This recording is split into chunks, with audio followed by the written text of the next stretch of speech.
We all want our fasting to bring us closer to Allah subhanahu wa ta'ala. But what if, without realizing it, we are pushing ourselves away? What if our habits, our words, or even our thoughts are building a barrier between us and His mercy? Today's supplication is a plea for more than just fasting. It's a call for divine guidance, protection from Allah subhanahu wa ta'ala's displeasure, and the ability to connect with His words.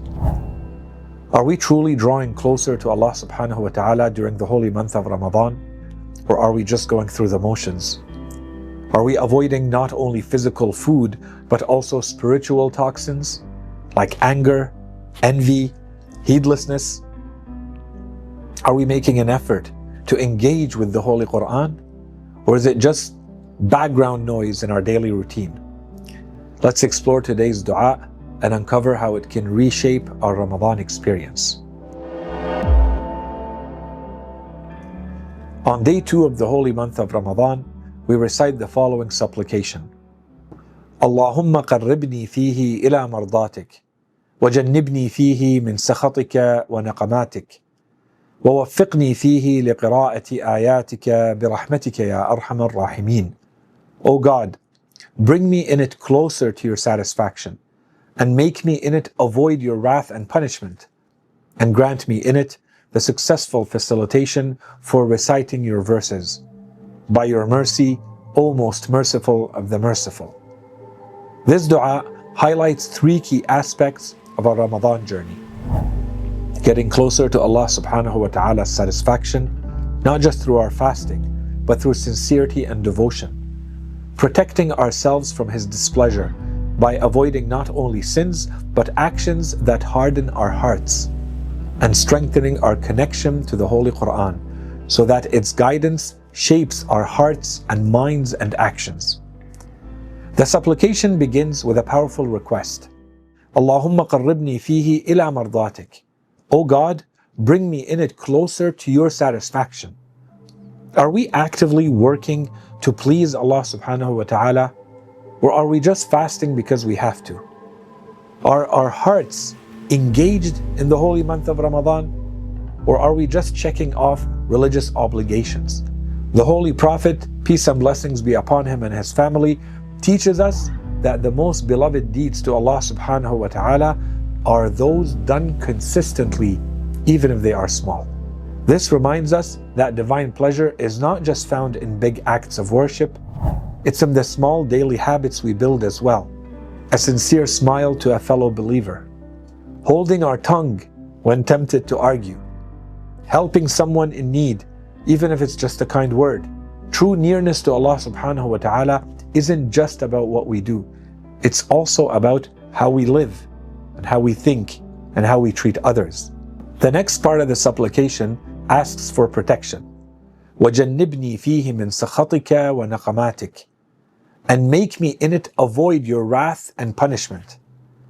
Are we aware of the small actions that displease Allah subhanahu wa ta'ala? Do we guard our tongues, our intentions, our behavior? Are we making an effort to change? Or are we just avoiding major sins while ignoring our character flaws? When Imam Ali, peace be upon him, asked the Holy Prophet ﷺ, what is the best deed to perform during the holy month of Ramadan? He replied, to avoid the prohibitions of Allah. Fasting from food is easy, but are we fasting from gossip, arrogance, and backbiting? Are we careful with our words and how they're affecting others? In one narration, the Imams warn us, fear only your own sins, for they are the true cause of your ruin.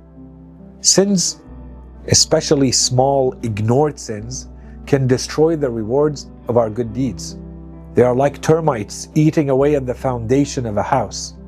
Imam al-Baqir and Imam al-Sadiq, peace upon them both, teach us by saying, strive earnestly in doing good, but if you cannot do much, at least do not disobey, because one who builds without tearing down will see their efforts rise, but one who will build and then demolishes will never make progress. Are we undoing our own good deeds through our sins? Are we allowing our bad habits to weaken our spiritual progress?